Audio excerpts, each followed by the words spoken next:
¿Qué aprovechará al hombre si ganare todo el mundo y perdiere su alma? ¿O qué recompensa dará al hombre por su alma?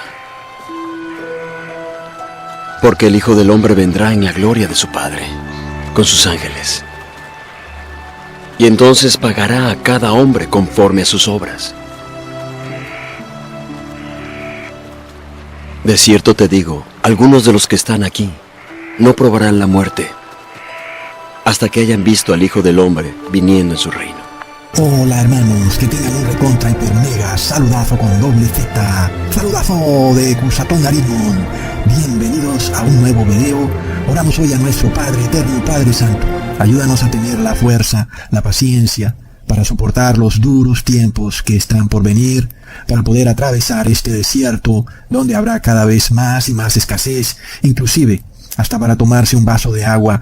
Ayúdanos entonces a no blasfemar contra tu santo nombre, porque sabemos que todo lo que tú haces es solo para nuestro bien. En nombre de Jesús, amén. Bueno hermanos, en este video vamos a dar una prueba absoluta y rotunda de que no existe tal cosa como este milenio terrenal que esperan la mayoría de las religiones, en donde según ellos, Jesús bajará aquí a la tierra a gobernar por 1000 años, en un milenio de paz y tranquilidad. Esto va a ser completamente refutado en este video. Vamos a dejar muy claras muchísimas cosas que están de continuo tergiversando las iglesias babilónicas. Pero quería antes contarles que me topé de repente con un video de un canal de YouTube titulado "Ha terminado el sueño canadiense", pero aún el título de la carátula del video es aún más profético. Abro comillas, ¿por qué la gente huye de Canadá? Cierro comillas. Rob, es un título profético, hermanos. Hoy en día muchas personas quieren irse para Canadá sin saber lo que está por venir al mundo. Y cuando esto que está por venir empiece a realmente a desatarse, muchísima gente querrá devolverse de Canadá, pero tal vez no puedan hacerlo. Es tremendo lo que está por venir al mundo.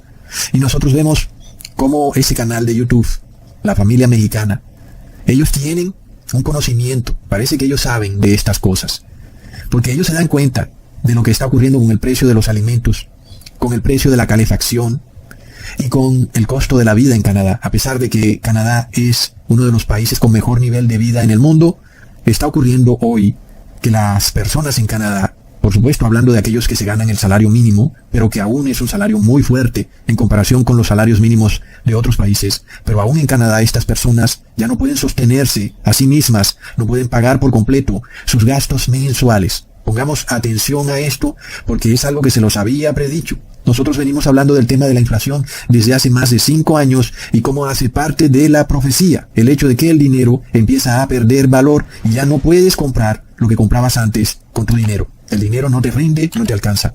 Y esto lo están sufriendo personas que son beneficiarias de los sueldos de los países más ricos del mundo. Canadá, wow, dólares, la moneda fuerte, aún el dólar canadiense, por supuesto. Y hablando de una familia donde el padre y la madre ganan cada uno $2000, entre los dos son $4000. Es un sueldo bastante alto en comparación con otros países y estas personas no pueden comprar sus alimentos. Son ciudadanos que trabajan, obtienen un dinero que es supuestamente para costearse sus gastos mensuales, pero no les alcanza. Entonces, ¿qué hacen? Pues necesitan recurrir a la ayuda del gobierno y el gobierno, pues muy feliz, por supuesto, te va a dar una tarjeta alimentaria. No te preocupes, te vamos a ayudar. Por eso es que estamos aquí, para ayudar a todas las personas para que puedan alimentarse. En Canadá le llaman a esto el banco de alimentos. ¿Te suena ese concepto? Porque ahora los bancos no solo guardan dinero, ahora también van a guardar alimentos. El alimento como un objeto valiosísimo, que ya no está en tu refrigerador, ahora está en un banco. Así como pasa con el dinero. El dinero debería estar en tu casa, pero es tan valioso que debe ser guardado en un banco, ¿verdad? Y de repente parece que eso es lo mismo que empieza a ocurrir con los alimentos. Ya no están en tu refrigerador porque son demasiado valiosos. Ahora están en un banco de alimentos. Y por supuesto vas a necesitar una cuenta bancaria para poder acceder a ese banco de alimentos y una tarjeta de débito, una tarjeta alimentaria, para sacar o retirar del cajero los alimentos. En Canadá a esa tarjeta alimentaria le llaman tarjeta de membresía. Es gratis, es fácil de usar, cualquiera puede obtenerla. Lo único es que si no te alcanzan tus ingresos, puedes ir a ese banco de alimentos y es gratis todo. Ves y sacas la tarjeta de membresía y estás listo, estás cubierto. Ahora puedes retirar comida, puedes alimentarte y puedes vivir. Pero pronto entonces el gobierno te va a decir, mira, te estamos ayudando, tú sabes, y nosotros ahora necesitamos que tú nos ayudes porque queremos que la sociedad esté ordenada, haya paz, haya tranquilidad, y eso solo podemos obtenerlo haciendo y obligando a todas las personas a que obedezcan los dogmas del Papa de Roma. Y por eso queremos que tú recibas el bautismo negro, ¿será posible? Y que también reposes en domingo asistiendo a la iglesia, y que además de todo, pues adores a la Trinidad, porque necesitamos confirmar que tú estás adorando al Dios que nosotros decimos que debes adorar, a pesar de que en la Biblia los apóstoles jamás adoraron la Trinidad, ni jamás le oraron a la Trinidad. Y si no lo haces, pues te van a declarar como un semiterrorista, como un fanático religioso, como un sectario, un brujo, un asintomático. Y entonces, bueno, una persona peligrosa, y no vas a poder obtener tus alimentos. Y es el principio de todo este problema. Y en este canal de YouTube, la familia mexicana, empiezan a discutir, no lo que yo les acabo de decir, por supuesto, pero empiezan a darse cuenta de que de repente Canadá se convierte en un país que le ocurre algo muy similar a lo que ocurre en Sudamérica, que un gran porcentaje de la población necesita de la ayuda del gobierno para alimentarse. Y se suponía que Canadá era una nación del primer mundo. Pero ahora tienen el mismo problema, porque este es un asunto global. El anticristo va a someter al mundo entero. Y esto tampoco va a ser un asunto de familias que ganan un salario mínimo. Ese va a ser un asunto de todo el mundo, porque no solo el precio de los alimentos va a subir, sino que los alimentos van a escasear. Y tú vas a ir al supermercado y a pesar de que tengas el dinero, no vas a encontrar nada. Adivina quién tiene el alimento. Pues el gobierno. El gobierno tiene los alimentos en sus bancos de alimentos. Y tú necesitas entonces la tarjeta alimentaria. Entonces es una agenda que está profetizada en la Biblia y que esto no tiene vuelta atrás, hermanos. Ni nosotros vamos a evitar que esto ocurra, sino que estamos advirtiéndolo para que te arrepientas, porque es algo que está profetizado, y si nosotros fuéramos en contra de la profecía, seríamos vistos como hijos del demonio. Leamos en Apocalipsis capítulo 17, versículo 17, y toma nota de cómo el número 17 se repite 2 veces. Y leemos, porque Dios ha puesto en sus corazones el ejecutar lo que Él quiso, ponerse de acuerdo y dar su reino a la bestia, hasta que se cumplan las palabras de Dios. Así que ya vemos, el número 17 nos revela acontecimientos del fin del mundo. Los gobernantes de la tierra le darán su poder y su autoridad a la bestia, que es el anticristo, que es el Papa de Roma. Y por supuesto, ningún gobierno puede arreglar esto, ningún grupo privado, ninguna persona, aquí no hay vuelta de hoja, esto va a ocurrir porque es algo que es decretado por Dios. Los gobernantes van a endurecer sus corazones y le entregarán su gran poder a la bestia, y formarán de esta manera una terrible teocracia digital, ahora global, en donde los seres humanos serán controlados a través de una moneda digital central, obligados luego a adorar al Papa de Roma. Esto es lo que viene, hermanos. Cada día vemos más pruebas y por eso los siervos de Dios deben prepararse para que no seamos sometidos a algo que parece bueno. Ay, qué lindo que el gobierno nos ayude, ¿verdad? Pero como decía alguien, no hay almuerzo gratis. Nada es gratis, hermanos. Y todo lo que nos den, así nomás, tiene un trasfondo. Porque luego entonces esa ayuda viene con condiciones. Ya vimos lo que ha dicho el presidente de Brasil, Lula da Silva, cuando le dice a los pobres de su país que si quieren recibir la ayuda del gobierno, tienen que recibir el bautismo negro del Papa de Roma. Entonces tú, de repente te encuentras en un problema, recibes la ayuda alimentaria del gobierno y te acostumbras a eso y piensas que estás tranquilito recibiendo la ayuda del gobierno y no sabes que luego vienen por tu alma. Le estás vendiendo en realidad el alma al demonio por un plato de lentejas. La historia se repite. Y entonces te dicen, sabes, si quieres entrar al banco de alimentos, tienes que tener el bautismo negro. Si no lo tienes, no puedes recibir nada. Y tú estás en una trampa de la que no vas a poder salir. Es una trampa peligrosa, hermanos. Es terrible. Entonces, ahora nosotros tenemos otro inconveniente que nos revela que este es un asunto en donde está en juego nuestra salvación eterna. Porque bueno, no es allá en Europa, ¿no? A veces pasan cosas en Europa como que ¿qué pasa? Pero ahora es un tema global. Es un decreto que va para el mundo entero, pero que luego es ejecutado por Estados Unidos, quien en Apocalipsis 13 se nos describe como la imagen de la bestia. Entonces es importante hacer un video en el que nosotros vamos a probar que esta esperanza de un milenio de paz y tranquilidad, bajo la cual están todas las religiones pseudo-cristianas, es una esperanza falsa, es un grave error, es un engaño del demonio. ¿Qué pasa? Tú ves al Papa Francisco, por ejemplo, protegiendo la madre tierra, Porque el concepto de estas religiones es que Jesús va a bajar del cielo a la tierra, se va a establecer aquí en la tierra como un gobernante terrenal y le va a dar inicio a un milenio en donde la tierra vivirá en paz y tranquilidad. Y Jesús gobernará con el pueblo de Dios, juzgando con vara de hierro a las naciones. Son versículos sacados fuera de contexto por casi todas las religiones, yo diría que todas. Si tú escuchas a los judeos mesiánicos, te van a hablar exactamente de lo mismo, sobre todo porque ellos esperan que Jesús se entrone en Jerusalén, la Jerusalén física, y empiece desde ahí a juzgar a los gentiles, a todas las naciones con vara de hierro. Jesús como un gobernante terrenal, juzgando la tierra en un milenio de paz y tranquilidad. Pero la Biblia nos cuenta otra historia, hermanos. Y esto es importante aclararlo porque nosotros vamos viendo cómo este mundo pasa de gobiernos laicos, gobiernos estrictamente dirigidos por la razón, en donde la iglesia está separada del Estado, a otro tipo de gobiernos que no estábamos acostumbrados a ver. Gobiernos con tendencias religiosas, que pasan decretos religiosos y que empiezan a mencionar a Dios, y que Dios los guía y que todas sus decisiones están cobijadas por Dios, y etcétera. Es decir, estamos hablando de una teocracia. Y esta teocracia pronto se va a convertir en una gran teocracia global liderada por Estados Unidos.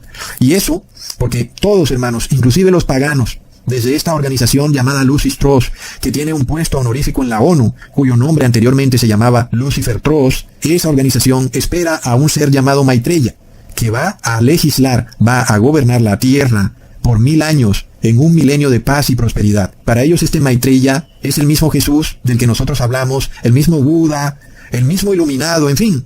Para ellos es este ser del cual todas las religiones han esperado siempre, inclusive, hermanos, los gobernantes, que están también engañados en este concepto, esperan este milenio de paz y tranquilidad aquí en la tierra, que en la Biblia se nos muestra que es un terrible error. Y es un error grave porque los gobernantes empiezan a cambiar su sistema de gobierno para convertirse en una teocracia que le abre las puertas, es decir, que es como una especie de ceremonia inaugural para la venida de este Maitreya. Y por eso empezamos a ver decretos religiosos que se transformarán luego en la marca, en el nombre y el número de la bestia. Y ese es el problema. Las personas en el mundo pensarán que están haciendo algo bueno y que están dándole la entrada a este milenio de paz y tranquilidad, y resulta que viene una destrucción repentina porque le habrán causado al mundo un daño irreparable. Y finalmente entonces vendrá el verdadero Jesús, el cual vendrá en las nubes y no tocará la tierra, pero con su resplandor desde allá de las nubes será suficiente para destruir y matar a todos los impíos.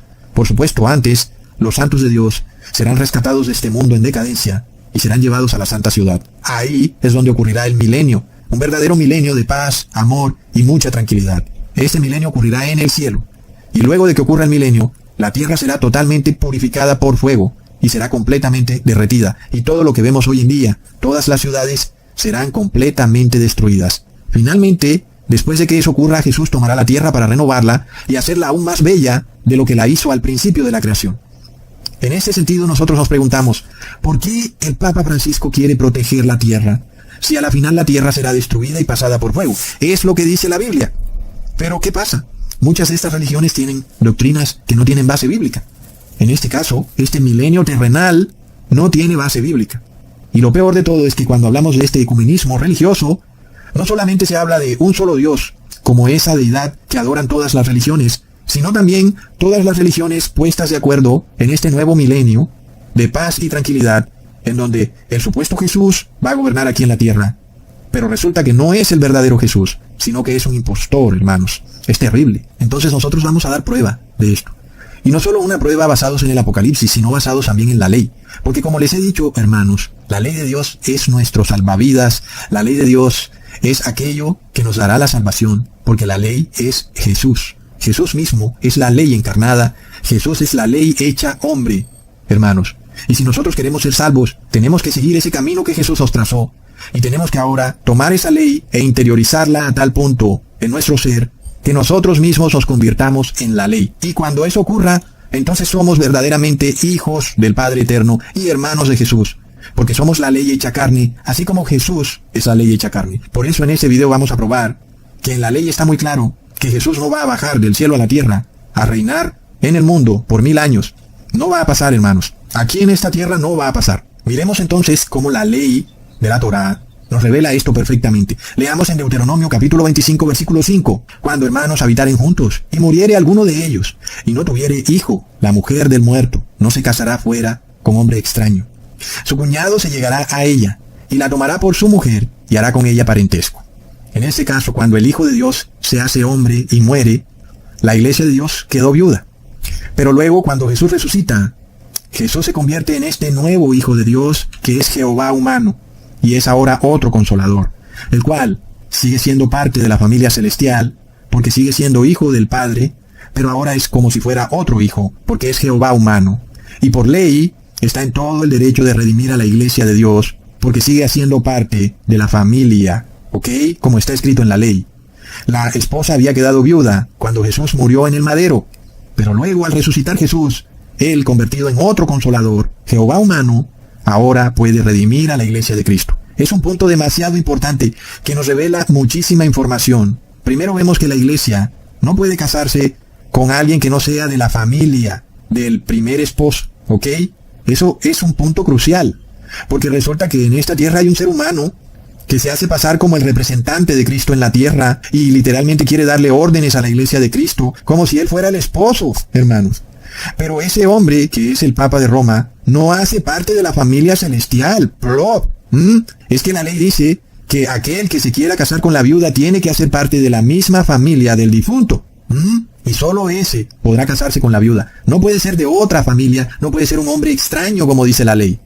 Entonces vemos que el Papa Francisco no hace parte de la familia celestial, es un hombre extraño. Plop. La ley es muy clara. Solo aquellos que son parte de la misma familia pueden casarse con la viuda. Está claro, hermanos, es tremendo. Y en este caso, el hermano del difunto es quien tiene el derecho primario. Pero ¿qué pasa si no hay hermanos que puedan redimir a la viuda? Entonces seguiría luego el primo o cualquier otro que tenga algún grado de consanguineidad con aquel que murió.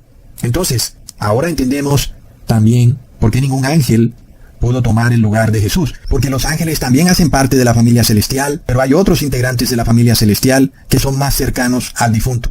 En ese caso, siendo el difunto Jehová de los ejércitos, quien murió en el madero como hijo de hombre, quien seguía en rango debía ser aquel querubín ángel protector llamado Lucifer, pero él no quiso redimir a la viuda. Y luego quien sigue en rango es este otro nuevo hijo, Jesucristo resucitado, Jesucristo humano, Jehová humano resucitado. Y este nuevo hijo del Padre está de primero en rango que los ángeles. Entonces ya vemos por qué ni los ángeles ni los seres humanos pueden tomar el lugar de esposo de la iglesia de Cristo. ¿Esto qué quiere decir, hermanos? Que adorar un ángel, adorar un santo, adorar un muerto, hacerle oraciones a santos, a familiares muertos o adorar a otro ser humano, todas estas cosas son erróneas según la ley, porque la esposa solo le debe obedecer a su esposo. Y aquí el esposo solo puede ser Jesucristo. Ningún otro ser, ni en los cielos ni en la tierra, puede ser el esposo. La esposa solo debe obedecer a Jesús. Pero ¿qué pasa? Nosotros vemos este intento de ponerle esposos a la iglesia de Cristo, y que luego ella tenga que obedecer sus órdenes religiosas, por supuesto. En donde no solo hablamos del Papa de Roma, hablamos también de decretos del gobierno, pasados por gobernantes, que pretenden que la iglesia de Cristo obedezca sus decretos religiosos. Es por esto que la palabra de Dios condena la unión de la iglesia y el Estado. Algo que la mayoría de iglesias cristianas no pueden entender. ¿Cuál es el problema de que el Estado pase decretos religiosos? Y empiezan a basarse en historias del Antiguo Testamento, como David siendo rey de Israel. Y dicen, ¿por qué no podemos tener ahora un David en el siglo XXI? No se puede, porque en los tiempos de David, ¿quién estaba? Estaba ese esposo que murió.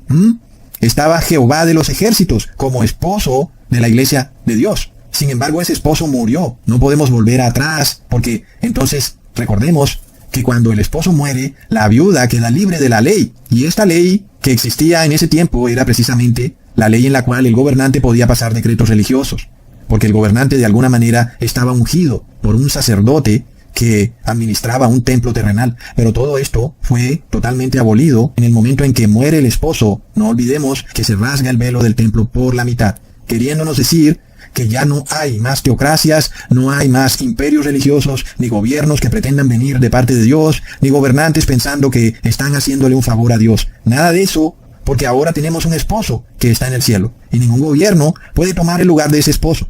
Nuestro esposo ahora es Jesucristo hombre, y Él es el único que puede pasar decretos religiosos, los cuales ya los ha pasado, y nosotros los conocemos, y solo a Él le obedeceremos. Entonces, claro, ya vemos el desconocimiento de la ley que hay en la cristiandad, y cómo ese desconocimiento los lleva a hacerse ideas que no tienen base en la ley.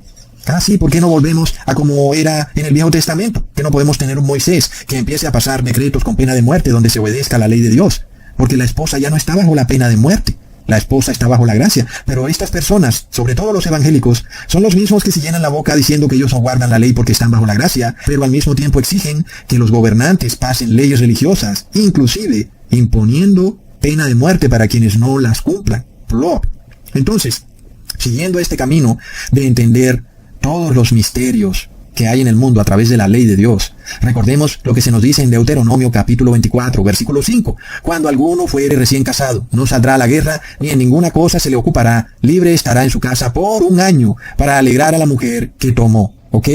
Entonces, nosotros no olvidemos que Jesús se casa con la iglesia, la redime, pero que ese matrimonio tiene un cumplimiento final cuando Jesús viene a buscar a la iglesia. En su segunda venida viene a rescatarla de este mundo. Entonces Jesús nos está mostrando lo que debe ocurrir. Cuando el esposo se casa con la esposa, pues ese esposo queda libre por un año para alegrar a su esposa. ¿Qué nos quiere decir esto, hermanos? No olvidemos que en la Biblia un año equivale a un día. Leamos en Números capítulo 14, versículo 34. Conforme al número de los días, de los 40 días en que reconocisteis la tierra, llevaréis vuestras iniquidades, 40 años, un año por cada día. ¿Ok? Asimismo podemos ver también que en la palabra se nos muestra que un día equivale a un milenio. Leamos en 2 de Pedro, capítulo 3, versículo 8. Mas, oh amados, no ignoréis esto, que para con el Señor un día es como 1000 años, y 1000 años como un día. ¿Ok? Luego nosotros también vemos que la esposa de Cristo es liberada, ¿cuándo? Al séptimo día. Eso también está declarado en la ley. Y todo nos lleva a un mismo punto, hermanos. Cuando nosotros vemos que Jesús se reúne con su esposa en su segunda venida, debe haber un milenio celestial en donde no puede haber trabajo alguno. Es decir, que en esta tierra no debe existir ningún trabajo, todo debe estar en reposo. Nosotros entendemos que la ley nos lleva a este concepto. 6 días trabajarás y al séptimo día reposarás. Leamos en Éxodo capítulo 21, versículo 2. Si comprares siervo hebreo, 6 años servirá, mas al séptimo saldrá libre de balde. No olvidemos, esto es un concepto claro alrededor de toda la Biblia por donde lo quieras leer. Y el séptimo día va ligado a esto. El séptimo día es el sábado, no es el domingo. Y nosotros vemos también cómo todas las iglesias pseudo-cristianas reposan en domingo, que no es el verdadero día de reposo, y haciendo esto tergiversan toda la ley y no pueden entender el plan de salvación de nuestro Señor. ¿Ok? Entonces, nosotros entendemos que la iglesia de Cristo será redimida en el séptimo día, que es el séptimo milenio. Asimismo, cuando hablamos de séptimo año, también hablamos de séptimo milenio. El siervo hebreo trabajará 6 años y es redimido al séptimo año, es decir, que en la tierra habrá trabajo durante 6 milenios y en el séptimo milenio tendrá que estar en total reposo. Leamos en Isaías capítulo 46, versículo 9 al 10. Acordaos de las cosas pasadas desde los tiempos antiguos, porque yo soy Dios y no hay otro Dios, y nada hay semejante a mí, que anuncio lo por venir desde el principio y desde la antigüedad, lo que aún no era hecho, que digo, mi consejo permanecerá y haré todo lo que quiero. Hermanos, Dios nos está mostrando en este pasaje bíblico una verdad contundente. Nos lleva a que investiguemos qué fue lo que ocurrió desde la antigüedad. Porque si lo entendemos, sabemos que entenderemos el futuro. Porque Dios anuncia el futuro desde lo antiguo. Es decir, que desde el inicio de la creación podemos entender el fin del mundo.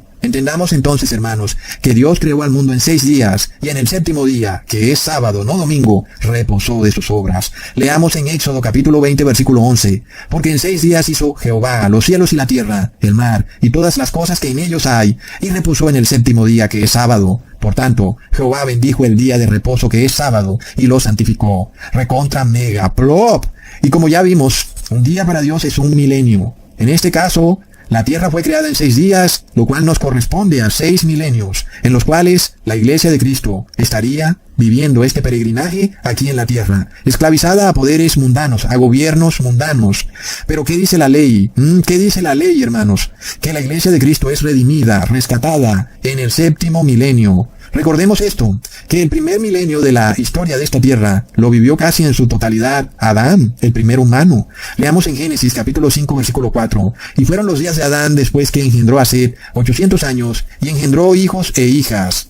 Es decir, Adán casi que cumplió 1000 años, casi. Y ahí se pasó el primer milenio. Luego el segundo día de la creación, que corresponde al segundo milenio, podemos de alguna forma ubicarlo cuando Abraham sale de Babilonia. En Hechos capítulo 7, versículo 4. Entonces salió Abraham de la tierra de los caldeos y habitó en Harán, y de allí, muerto su padre, Dios le trasladó a esta tierra, en la cual vosotros habitáis ahora. Y luego seguimos al tercer día de la creación, que corresponde al tercer milenio, que podemos ubicarlo cuando el pueblo de Israel es derrotado por los filisteos y el arca de Dios es capturada por los filisteos. En 1 de Samuel capítulo 4 versículo 16 al 17, dijo pues aquel hombre a Elí: yo vengo de la batalla, he escapado hoy del combate. Y Elí dijo: ¿qué ha acontecido, hijo mío? Y el mensajero respondió diciendo: Israel huyó delante de los filisteos, y también fue hecha gran mortandad en el pueblo, y también tus dos hijos, Ofni y Finés, fueron muertos, y el arca de Dios ha sido tomada. Israel entonces es una nación que empieza a ser sometida, subyugada y esclavizada por gobiernos o imperios terrenales.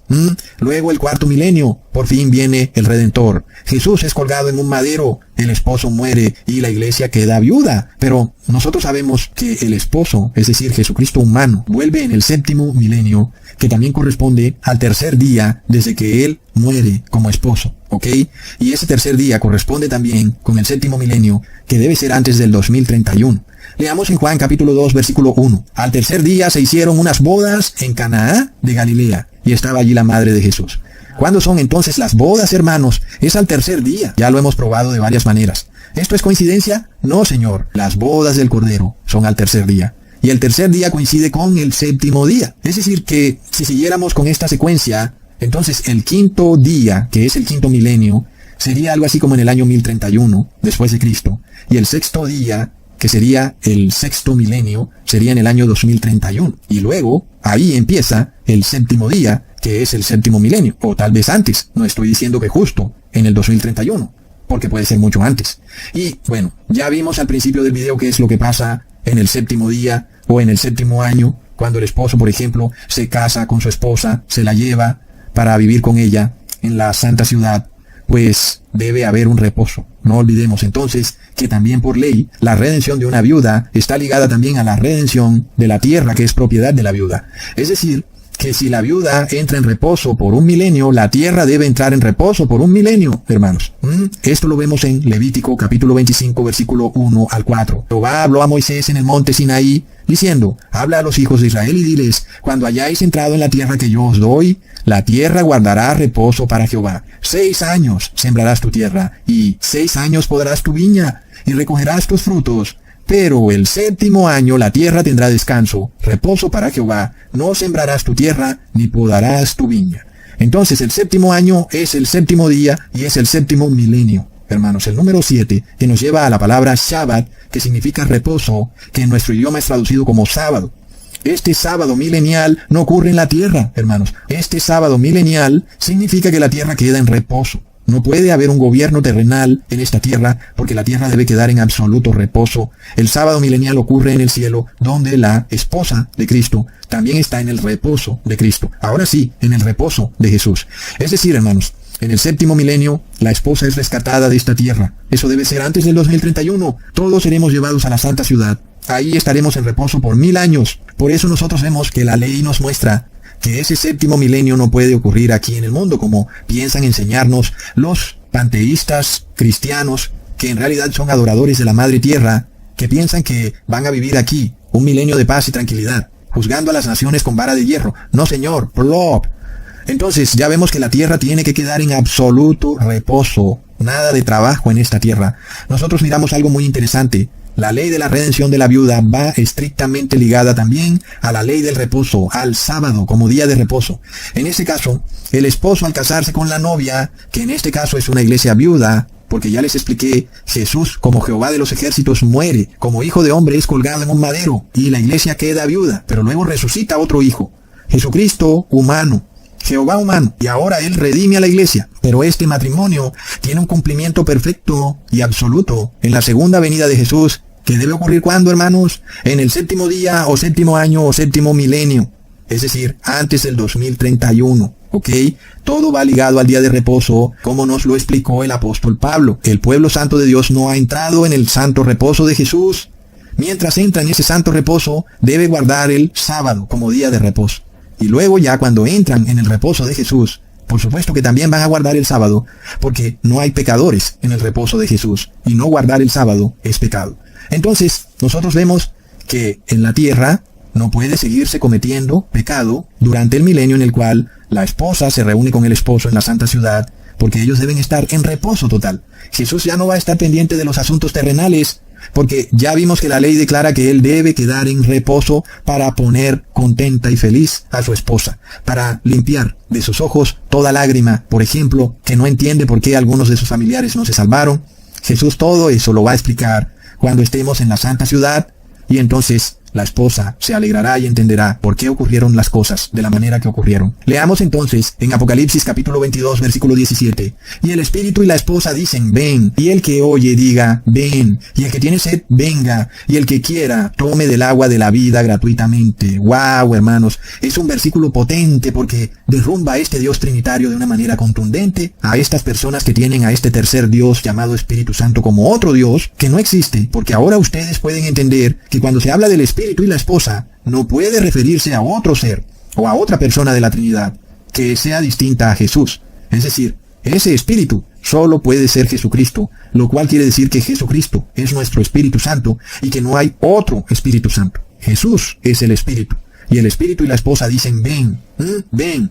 Hermanos, muchos cristianos nominales en apostasía caen en este error terrible al confundirse con la palabra espíritu, sin entender que aunque Jesús es Dios humano, sigue siendo aún Dios y por tanto espíritu, ¿ok?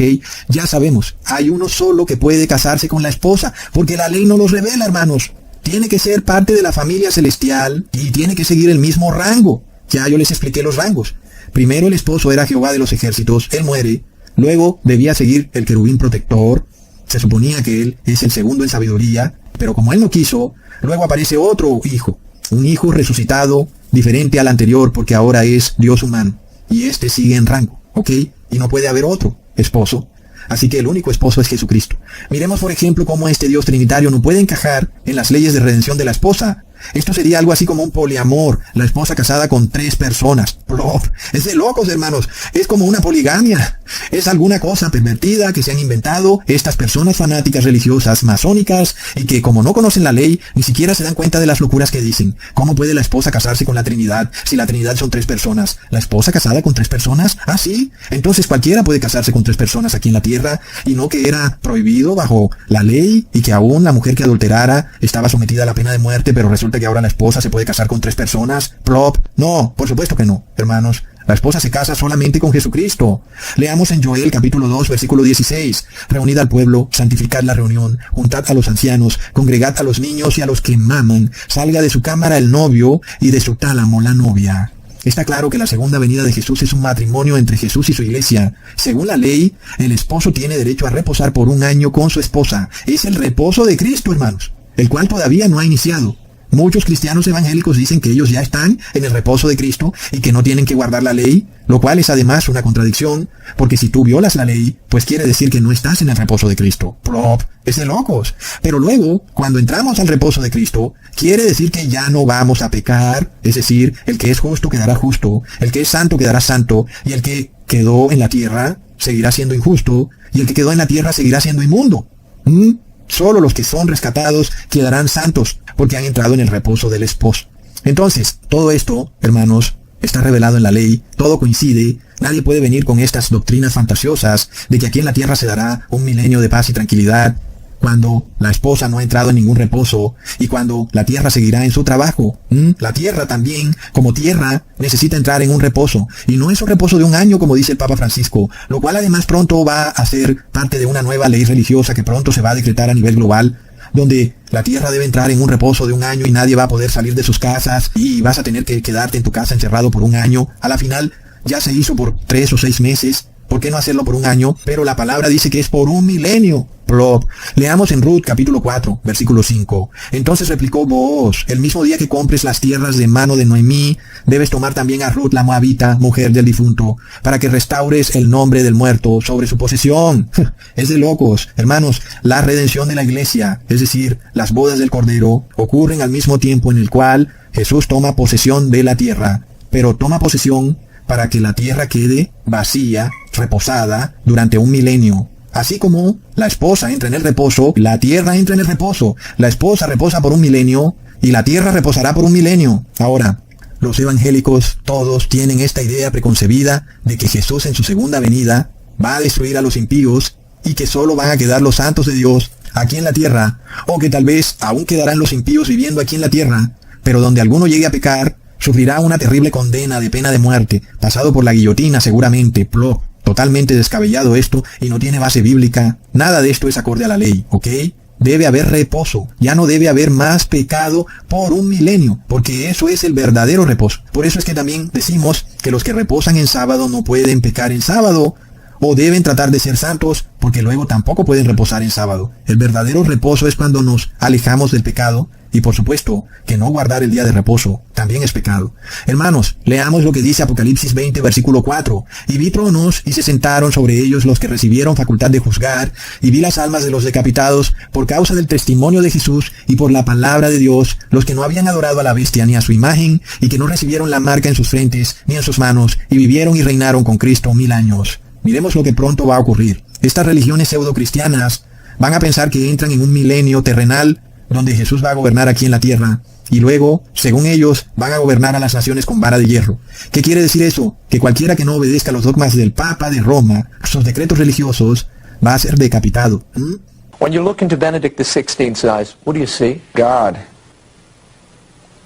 Good way to end the interview. Thank you, sir. Thank you, sir. My pleasure. Porque ellos tienen este concepto, que Jesús gobernará aquí en la tierra, pero el que está gobernando realmente es el Papa de Roma. Nosotros, sin embargo, ya vimos que la tierra debe estar en reposo. Estas cosas de personas siendo decapitadas no tienen nada que ver con un reposo. Nosotros vemos que el apóstol Pablo nos dejó esto muy claro en Hebreos, capítulo 4, versículo 10. Porque el que ha entrado en su reposo, también ha reposado de sus obras, como Dios de las suyas. Está claro que en el milenio debe haber un reposo, aquí en la tierra, ¿ok? Y también en el cielo. Y también Jesús debe reposar de sus obras. Hermanos, Jesús ya no puede estar en este plan de salvación en el séptimo milenio. ¿Ok? Es una tremenda coherencia de la ley. Primero, en 6 días hizo Dios los cielos y la tierra, y el séptimo día reposó. Segundo, la tierra será redimida junto con la esposa de Cristo al séptimo día. ¿Ok?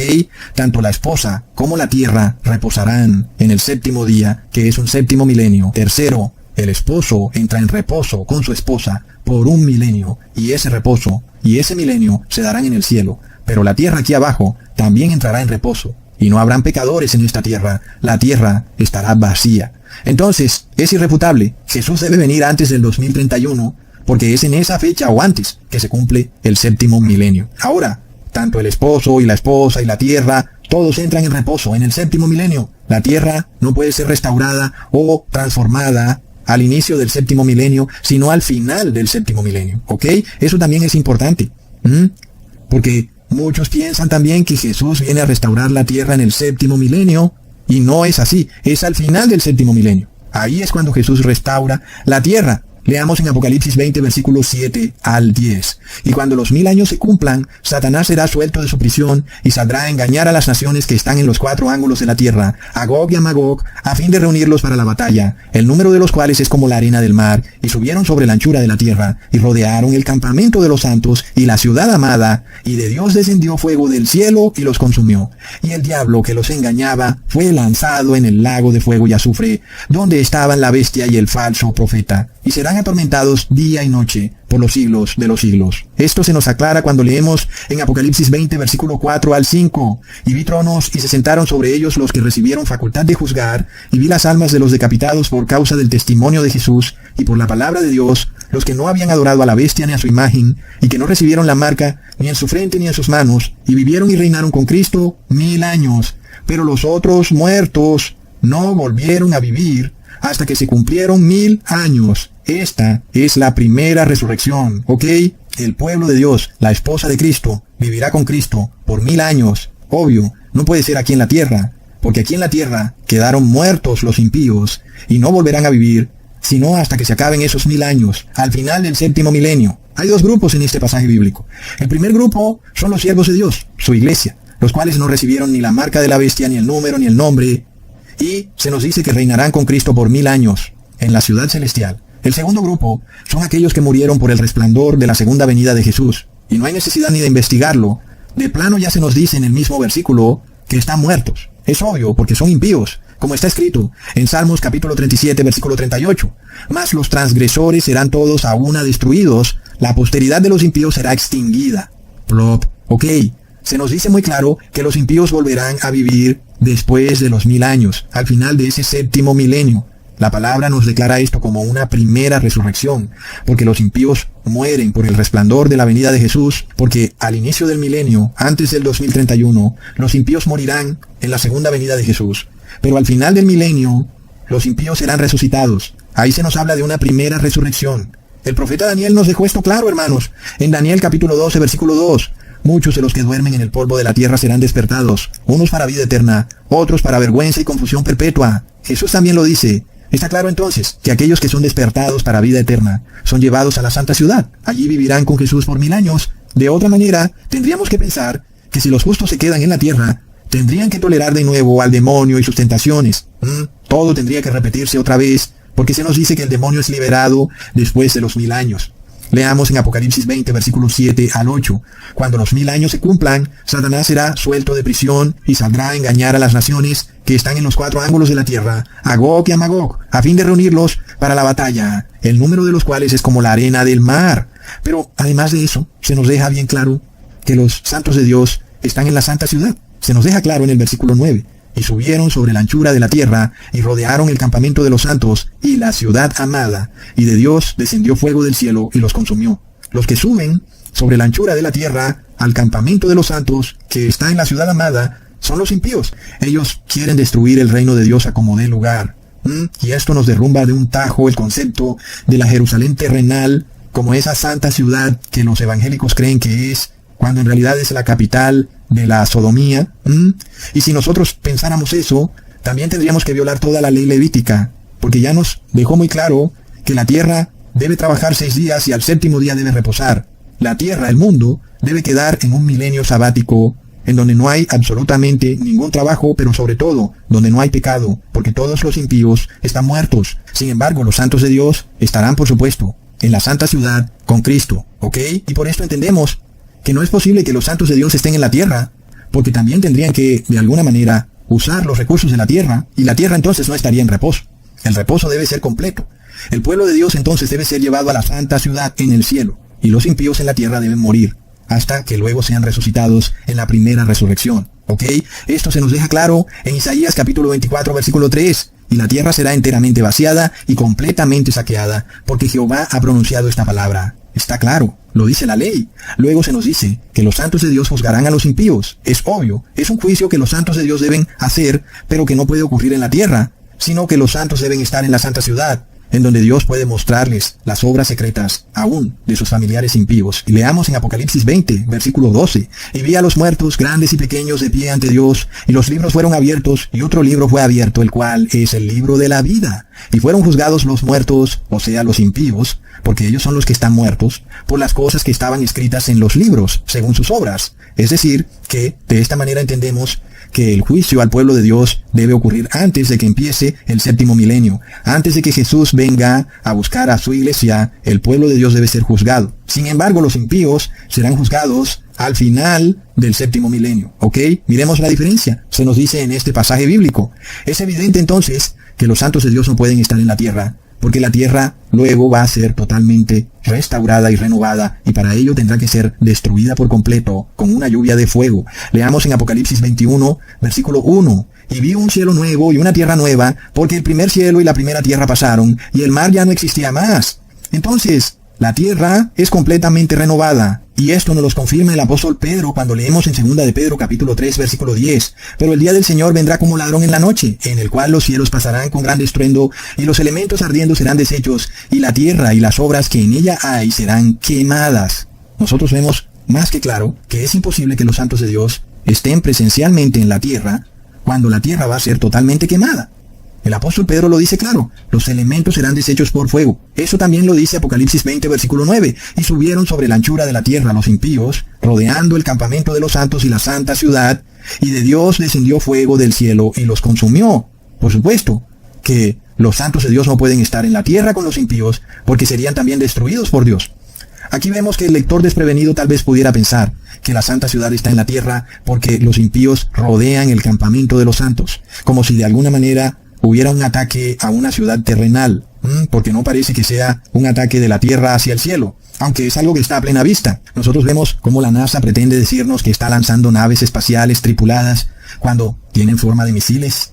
Se ven como un misil, y como dice el dicho, si hacen mu, y si tiene 4 patas es una vaca. Asimismo, si se ve como un misil, si no tiene alas y explota en el cielo, es porque son misiles, no son naves espaciales. Están hechas para destruir a la santa ciudad, hermanos. Leamos lo que se nos dice en Apocalipsis 21, versículo 2 al 3. Y yo, Juan, vi la santa ciudad, la nueva Jerusalén, descender del cielo de Dios, dispuesta como una esposa ataviada para su marido. Y oí una gran voz del cielo que decía, he aquí el tabernáculo de Dios con los hombres, y él morará con ellos, y ellos serán su pueblo, y Dios mismo estará con ellos como su Dios. Hermanos, no creo que esto tenga lugar a dudas. La santa ciudad desciende del cielo. En Apocalipsis 20 se nos dice muy claro que los santos de Dios están en la santa ciudad. En Apocalipsis 21 se nos dice que la santa ciudad desciende del cielo, y ahora también lo vemos en Apocalipsis 21, en donde se nos dice que también desciende del cielo, ataviada como la esposa de Jesús. Aquí es donde todo encaja perfectamente con la ley levítica. Como les había explicado, la redención total de la esposa va ligada a la redención total de la tierra y va ligada al reposo, tanto al reposo semanal como a un reposo final, el reposo milenial, el reposo de Cristo. Una vez la esposa es redimida y rescatada de esta tierra, la tierra también debe ser redimida y rescatada. Tanto la esposa de Cristo como la tierra entran en un reposo milenial, y nosotros vemos que después de ese milenio, la esposa recibe una tierra restaurada, una tierra bella, donde los animales ya no se comen entre sí, en donde todo es, ahora sí, paz y tranquilidad. Miremos entonces el plan horrendo del demonio y de sus agentes, cuando están tratando de hablar de este cambio climático para apoderarse de los recursos. Sin embargo, al mismo tiempo, están esclavizando a la iglesia de Cristo aún más, y nosotros vemos que todo lo tienen tergiversado, cuando están diciendo que viene un milenio de paz y tranquilidad aquí en esta tierra, y que Jesucristo vendrá a gobernar desde la Jerusalén física en Israel a las naciones con vara de hierro. Todo eso es falso porque no está en la Biblia. Y no se entiende por ninguna parte, hermanos. ¿Cómo es que hay personas que siguen diciendo que Jesús va a venir a gobernar desde la Jerusalén física, cuando se nos repite en la Biblia que la Jerusalén celestial está en el cielo y bajará del cielo? Leamos en Apocalipsis 21, versículo 10 al 11. Y me llevó el Espíritu a un monte grande y alto, y me mostró la gran ciudad santa de Jerusalén, que descendía del cielo de Dios, y teniendo la gloria de Dios, y su fulgor era semejante al de una piedra preciosísima, como piedra de jaspe, diáfana como el cristal. Se nos ratifica esto, hermanos. Los santos de Dios bajan con la santa ciudad para tomar posesión de una tierra restaurada. Leamos en el versículo 24 al 26. Y las naciones que hubieran sido salvas andarán a la luz de ella, y los reyes de la tierra traerán su gloria y honor a ella. Sus puertas nunca serán cerradas de día, pues allí no habrá noche, y llevarán la gloria y la honra de las naciones a ella. Está clarísimo, la tierra será habitada por todos los santos de Dios, y quienes no recibieron la marca de la bestia. Así que vemos que estamos a punto de entrar en este milenio de reposo. Estamos a punto, hermanos. Esto debe ocurrir antes del 2031. Y la tierra será vaciada para que pueda estar en reposo en el 7º milenio. Mientras tanto, Jesús durará un milenio con su esposa reposando en el cielo, en la santa ciudad. Al mismo tiempo, aquí abajo la tierra durará también un milenio reposando, como lo declara la ley levítica, donde no habrán trabajos, ni pecados, ni ninguna obra en esta tierra. Asimismo, la palabra de Dios nos deja claro que los impíos resucitarán al final del 7º milenio. Y ahí, de nuevo, Satanás será liberado para engañarlos, para llevarlos a unificarlos de nuevo, para que ataquen a los santos de Dios que están en la santa ciudad. Tal vez les hará creer, tal vez sean extraterrestres que vienen a destruir la tierra. Y es por eso que los impíos se unifican. Todas las naciones, lideradas por el Papa de Roma, se unifican para atacar a la santa ciudad, disparando lo que aquí hoy se nos dice que son naves espaciales, pero a los ojos de cualquiera son misiles, y que finalmente están hechos para derribar a la santa ciudad. Leamos en Apocalipsis capítulo 20 versículo 9. Y subieron sobre la anchura de la tierra y rodearon el campamento de los santos y la ciudad amada, y de Dios descendió fuego del cielo y los consumió. Tremendo, hermanos. Pero además, la palabra nos declara que en ese momento los impíos recibirán la segunda muerte. Una segunda muerte que no le toca a los santos de Dios que están en la santa ciudad. Por supuesto que no. Leamos en Apocalipsis capítulo 20 versículo 14 al 15. Y la muerte y el Hades fueron lanzados al lago de fuego. Esta es la muerte segunda. Y el que no se halló inscrito en el libro de la vida fue lanzado al lago de fuego. Miremos esto. Se nos dice que la muerte fue lanzada al lago de fuego. ¿Qué significa eso? Porque ¿cómo puede ser lanzada la muerte al lago de fuego? Lo que se nos quiere decir, hermanos, es que el pecado es la muerte. Todo ser viviente que practique el pecado lleva la muerte. Y cuando ese ser viviente es destruido, la muerte también es destruida. Jesús quiere destruir la muerte, porque la muerte es horrible, hermanos. Tú no quieres que un familiar tuyo muera, pero luego el problema es que el pecado es la misma muerte. Tenemos este problema. Los santos de Dios llegan a un punto en que lo entienden. Si quieren vivir, tienen que despojarse de la muerte, es decir, dejar de pecar. Y de esta forma podrán ser rescatados por Jesús y llevados a la santa ciudad. Pero los otros, los impíos, ellos son la muerte, porque practican el pecado. Y de esta forma, una vez de nuevo Satanás es liberado, de nuevo escuchan a Satanás, no escuchan a Dios, y de nuevo empiezan a querer destruir a la vida. Así como en la primera venida de Jesús, en Jerusalén, se quiso destruir al autor de la vida. Asimismo, en el fin del séptimo milenio, todas las naciones, bajo el liderazgo del Papa de Roma, querrán de nuevo destruir la vida, es decir, destruir a los santos de Dios, perseguir a aquellos que quieren buscar la santidad, como ya lo empezamos a ver desde el 2020, cuando tú, por guardar la ley de Dios, eres calumniado como asintomático, y realmente tú lo que quieres es guardar la ley de Dios. Entonces es la guerra de Gog y Magog en contra del pueblo de Dios que empieza a aflorar, pero que tendrá ese punto culminante en el final del séptimo milenio, cuando Dios finalmente tiene que decir, no más, ¿ok? Ustedes no van a cambiar y no me queda otro remedio que destruirlos, porque ustedes me quieren destruir a mí. Es decir, Dios queda totalmente justificado cuando Él tiene que defender no solo su vida, la vida de Jesús, sino la vida de todos los santos que están en la santa ciudad, porque los impíos les están mandando estos misiles con millones de kilos de dinamita. Y por supuesto que tal vez algo podrá hacer. No sabemos cómo sucederá eso. Pero es claro que alguna amenaza debe acarrear el hecho de que estén lanzando esos misiles en contra del domo. Por supuesto sabemos que Dios está sentado sobre el domo de la tierra. Y la NASA lanza misiles al domo, hermanos. Entonces es un ataque que es indudable hacia Dios. Y por supuesto, nosotros no vamos a hacer nada en contra de la NASA porque eso sería violar la profecía. La NASA que haga lo que quiera hacer y que sigan lanzando misiles si así quieren. Pero nosotros estamos llamando al arrepentimiento, porque ya vemos cuál es el fin de esta historia. Leamos en Apocalipsis 3, versículo 12. Y al que venciere yo lo haré columna en el templo de mi Dios, y nunca más saldrá de allí, y escribiré sobre él el nombre de mi Dios, y el nombre de la ciudad de mi Dios, la nueva Jerusalén, la cual desciende del cielo de mi Dios, y mi nombre nuevo. Hermanos, está claro, es un versículo que desbarata de un tajo el concepto evangélico de que la Jerusalén física será esa ciudad que está en la nación de Israel, y que esa será la santa ciudad, y que ahí va a construir un tercer templo desde el cual Jesús gobernará a las naciones con vara de hierro. Todo eso es falso y no está en la Biblia. La verdadera santa ciudad está en el cielo, y es ella la que desciende con todos los santos. Por supuesto que antes de descender, Dios tiene que destruir para siempre la muerte, los impíos, que sufrieron la primera resurrección y que luego mueren otra vez, y por eso se le llama la segunda muerte, cuando les llueve fuego y azufre desde el cielo. Y por supuesto, así como cuando llueve agua se forma un lago de agua, cuando llueve fuego y azufre se formará un lago de fuego, ¿ok? Y por eso se habla de que la muerte es lanzada al lago de fuego, porque todos los impíos mueren en ese lago de fuego, que se formará producto de una lluvia de fuego. Está claro, hermanos, todos los impíos morirán. Quedará claro para todos los santos aún porque algunos de sus familiares estarán en ese grupo en donde ellos son lanzados al lago de fuego, y ellos lo entenderán y lo aceptarán.